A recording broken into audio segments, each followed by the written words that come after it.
इस मूवी के स्टार्ट में हमें एक फैमिली को दिखाया जाता है जो अपने बेटे बेन की बर्थडे सेलिब्रेट करने के लिए कैरेबियन सी पे आए थे। सब कुछ बिल्कुल नॉर्मल चल रहा था। जूलियन यानी बेन की मॉम स्विमिंग करने के लिए समुद्र में जंप कर देती है, जबकि बेन और उसके डैड टॉम फिशिंग में बिजी थे। अचानक जूलियन को स्विमिंग करते हुए ऐसा फील हुआ जैसे कोई बड़ी सी चीज उनके इर्द गिर्द चक्कर लगाने लगी हो। जब उसने रुक कर देखा तो समुंदर बिल्कुल नॉर्मल था, लेकिन तभी किसी ने उसे एकदम से समुंदर के अंदर खींच लिया। सेम उसी टाइम पर यॉर्ड के इंस्ट्रूमेंट भी इन्हें खतरे के साइन देने लगे थे, पर बेन और टॉम ने उन पर ध्यान नहीं दिया क्योंकि वो फिशिंग कर रहे थे। डूबती हुई जूलियन अपने आप को बचाने की कोशिशों के साथ साथ टॉम को बहुत आवाजें देती है, लेकिन किसी का भी उस पर ध्यान जाता ही नहीं। अब तो जूलियन को ऐसा लगने लगा था कि जैसे पानी पीछे पीछे जा रहा हो, और साथ साथ पानी के वो भी। अब किस्मत से यॉर्ड से दूर जाता जूलियन को टॉम ने भी नोटिस कर लिया और फौरन पानी में जंप कर दी उसे बचाने के लिए। बेन भी यॉर्ड का इंजन ऑन करते हुए उसे उन दोनों के करीब ले आया। टॉम ने जहाँ जूलियन को डूबने से बचाया, वही बेन और कैसी ने फिर मिलकर इन दोनों को यॉर्ड के ऊपर खींचा और फिर कहीं जाकर जूलियन की जान बच पाई। यॉर्ड पर सेफ वापस आकर टॉम एक मर्तबा कैसे भी गुस्सा करता है कि ध्यान कहाँ था तुम्हारा, जब बताया है कि जो भी स्विमिंग के लिए जाएगा उस पर कोई एक ध्यान रखेगा, तो क्यों नहीं दिया ध्यान? अगर मर जाती तुम्हारी मोम तो? कैसी खुद भी गिल्टी थी। उसके सॉरी करने के बाद सभी इस वाक़ये को भुलाने की कोशिश करते हैं और रात में बेन का बर्थडे सेलिब्रेट करते हैं। इसी टाइम कैसी के बॉयफ्रेंड की कॉल आने पर वो नोटिस करती है कि शहर में बहुत बुरा तूफान आ रहा था, जो देखकर एक मिनट के लिए वो परेशान हुई क्योंकि वो इस टाइम सेफ जगह पर तो बिल्कुल नहीं थे। वो जाकर ये बात अपने मॉम डैड को बताती है और ये सब अब सेफ्टी मेजर्स चेक करने का डिसाइड करते हैं। जो करते हुए इन्होंने नोटिस किया कि व्हेल्स और शार्क्स इनके यॉर्ड के इर्द गिर्द मंडला रही थी, और टॉम के अकॉर्डिंग व्हेल्स या शार्क ऐसा किसी तूफान के आने से पहले ही कहती हैं, क्योंकि उन्हें तब लहरों का अंदाजा नहीं हो पाता। अब आने वाले तूफान का अंदाजा इन्हें हो चुका था, उससे तो इन्हें निपटना था ही, लेकिन उससे पहले इन शार्क से निपटना था। इन्हीं की बातों के दौरान एकदम से उनकी यॉट को एक जोरदार झटका लगता है, जिसे चेक करने के लिए अब टॉम पानी में गया तो उसने देखा यॉट पे एक बहुत ही स्वेयर डंट आ चुका था, जो जरूर किसी शार्क ने किया था। ये चेक करते ही टॉम जब अपनी यॉट पे वापस आया तो वो बुरी तरह जख्मी था। जूलियन उसके जख्मों पे स्टिचेस लगाती है और यहाँ टॉम इन सबको बुरी खबर देता है कि शार्क के डंट देने की वजह से ये लोग आगे नहीं बढ़ पाएंगे। सेफ ऑप्शन इनके पास यही था कि किसी को मदद के लिए बुलाएं, लेकिन सिग्नल्स भी बंद हो चुके थे।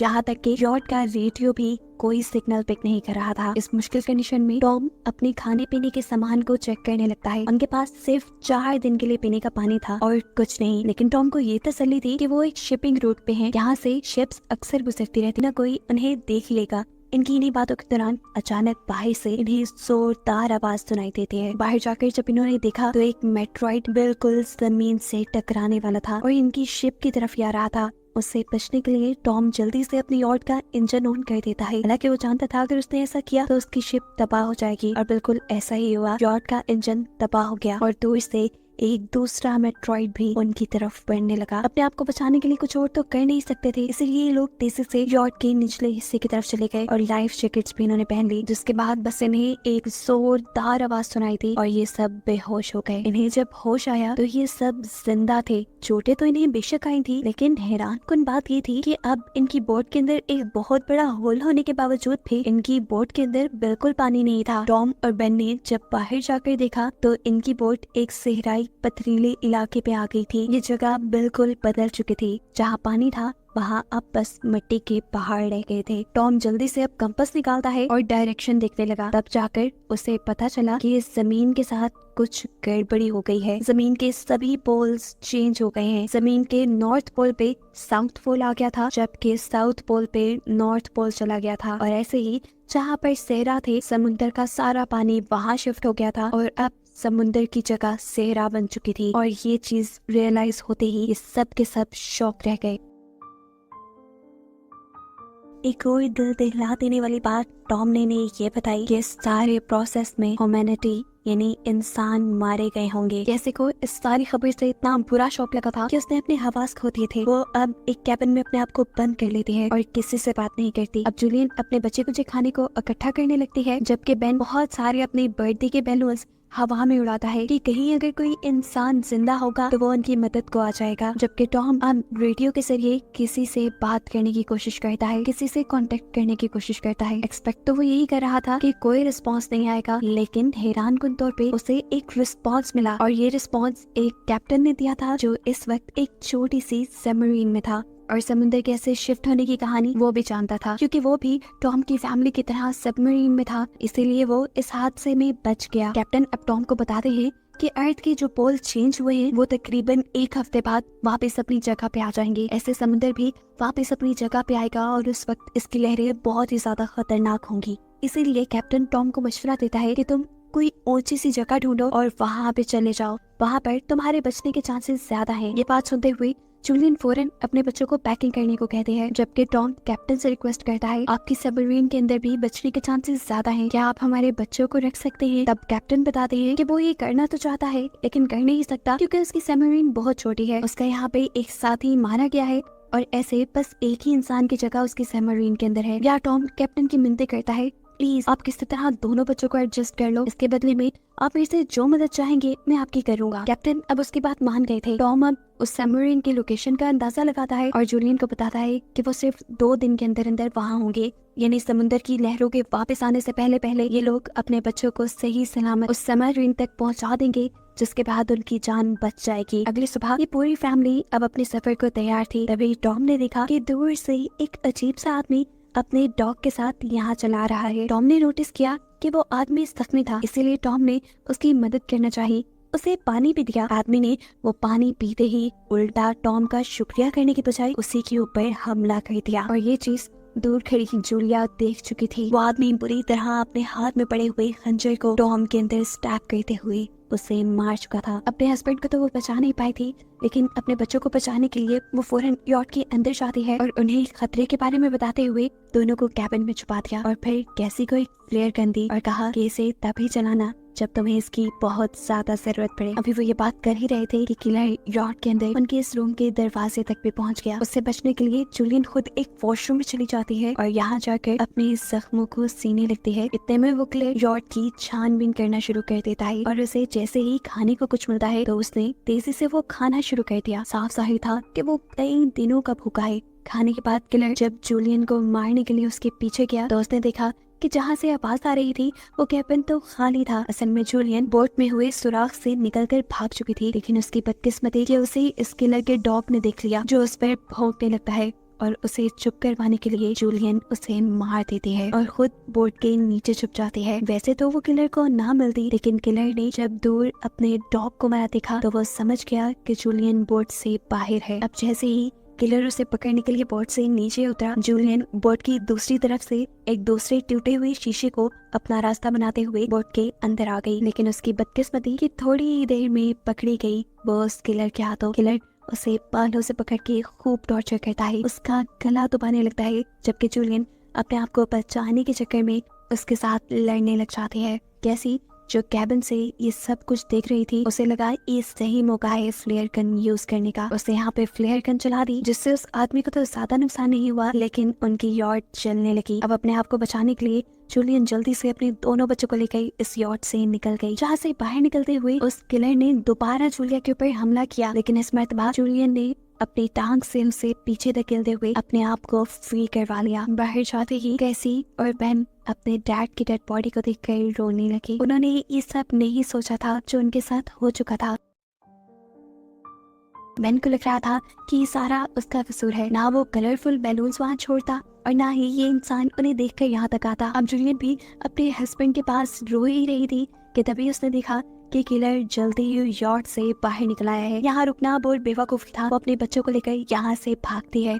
भागते भागते ये लोग काफी थक चुके थे। ये लोग एक पहाड़ी के पीछे अब आराम करने के लिए रुकते हैं, क्योंकि इन्हें लगा कि उस किलर ने इनका पीछा छोड़ दिया होगा। यहाँ पर भी बेन बस रो ही रहा था। कैसी उसे हौसला देते हुए थोड़ा सा पानी देती है, लेकिन बेन ये पानी पीने से भी इनकार कर चुका था। अभी वो लोग ये सब बात ही कर रहे थे कि जूलिया ने देखा कि किलर अभी भी उनके पीछे है। ये तीनों जल्दी से किलर से बचने के लिए आगे भागना शुरू कर देते हैं। भागते भागते ये लोग थक भी चुके थे, लेकिन पीछे जब भी देखते तो किलर इनके पीछे ही होता। किलर से बचने के लिए ये लोग रुकते नहीं और भागते हुए एक ऐसी जगह पर पहुंचते हैं जिस जगह पर जहरीला पानी मौजूद था। यहाँ पर उन्हें कुछ भी हो सकता था, लेकिन जूलियन यही से आगे गुजरने का अपने बच्चों को ऑर्डर देती है।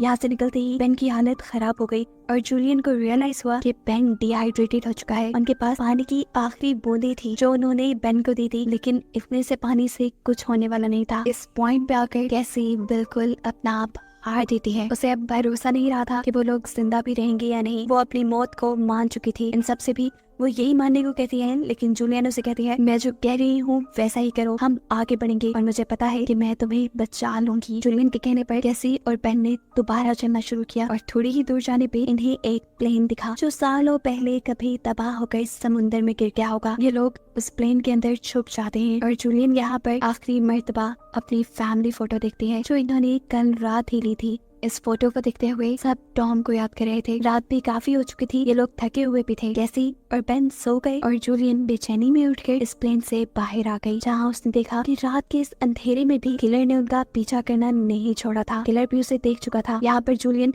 सोने की एक्टिंग करती है और जैसे ही किलर उसके करीब आता है तो जूलियन फौरन उठकर उसके ऊपर हमला कर देती है और ऐसे उसे स्टैब करते हुए मार डालती है। आखिर उनके सर से ये खतरा तो टला। जूलियन भी अब सुकून की नींद सोई और सुबह जब ये लोग उठे तो इन्होंने देखा कि किलर की बॉडी बहुत बुरी हालत में थी और इससे इन्हें अंदाजा हो गया कि ये खाली समुंदर भी बहुत खतरनाक है। खैर अब इन्हें उस सबमरीन तक जाना था जहाँ पर कैप्टन था। अब जूलियन जिस टाइम तक मैप देख रही थी आगे बढ़ने के लिए, बेन को बहुत ही ज्यादा प्यास लगी हुई थी। वो जाकर पास के तालाब में पानी पीने लगता है। हालांकि जूलियन ने उसे यहाँ से पानी पीने से मना किया था, ये जहरीला तालाब था, लेकिन बेन को तो इतनी प्यास लगी थी कि उसने एक नहीं सुनी और जबरदस्ती जूलियन को उसका सर पकड़ के बाहर निकालना पड़ा। ये पानी पीने की वजह से बेन बीमार हो चुका था। अब जूलियन और कैसी उसके लिए एक शेल्टर बनाते हैं जहाँ पर अभी इन्होंने कुछ देर ही आराम किया था कि अचानक जूलियन को अजीबोगरीब आवाज आने लगी। बाहर जाकर जब उसने देखा तो बहुत सारे क्रैब्स उन्हीं की तरफ बढ़ रहे थे। इनसे बचने के लिए इन्होंने भागना शुरू किया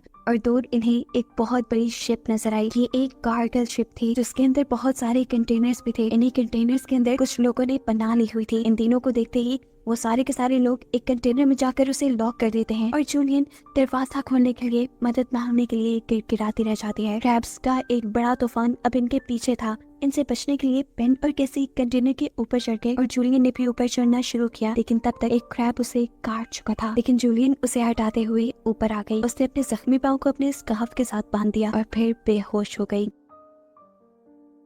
बेन और कैसी ने देखा कि वो क्रैब्स उस कंटेनर को काटते हुए उसके अंदर चले गए थे और वहाँ के लोगों पर उन क्रैब्स ने बुरी तरह हमला कर दिया। हालांकि जिन लोगों के पास वेपन्स थे उन्होंने वेपन्स के जरिए उन क्रैब्स को मारने की कोशिश तो की, लेकिन वो कितने भी क्रैब्स को मारते। खैर सुबह हुई और जूलियन को होश आया। उसने देखा कि उसके दोनों बच्चे यहाँ नहीं है। वो बुरी तरह डर गई क्योंकि ये इतनी खतरनाक जगह थी कि कोई भी मर सकता था। जूलियन उनको खोने की डर से रोने लगी थी, लेकिन तभी दूर से उसे कैसी और बेन आते दिखाई दिए जो असल में खाने और वेपन्स की तलाश में गए थे और अब क्रैब्स पे यहाँ से नजर नहीं आ रहे थे क्योंकि वो यहाँ से आगे शिफ्ट हो गए थे। उन्हें देखकर जूलियन की जान में जान आती है। जूलियन अब अपने क्रैब के काटे जख्मों का ध्यान करती है जबकि बेन अपने इकट्ठे किए हुए वेपन्स को देखने लग जाता है। अब जूलियन अपने रेडियो के जरिए कैप्टन से कांटेक्ट करती है जो उसे बताता है कि उसके ऊपर भी सी क्रिएचर्स ने हमला कर दिया है। वो बहुत ही ज्यादा जख्मी है और वो अब इनकी मदद नहीं कर सकता। साथ ही उसने अब जूलियन को ये भी बताया था कि समुद्र जल्द ही अपनी जगह पर वापस आने वाला है, इसीलिए तो ये सारी क्रिएचर्स वापस आ गई हैं।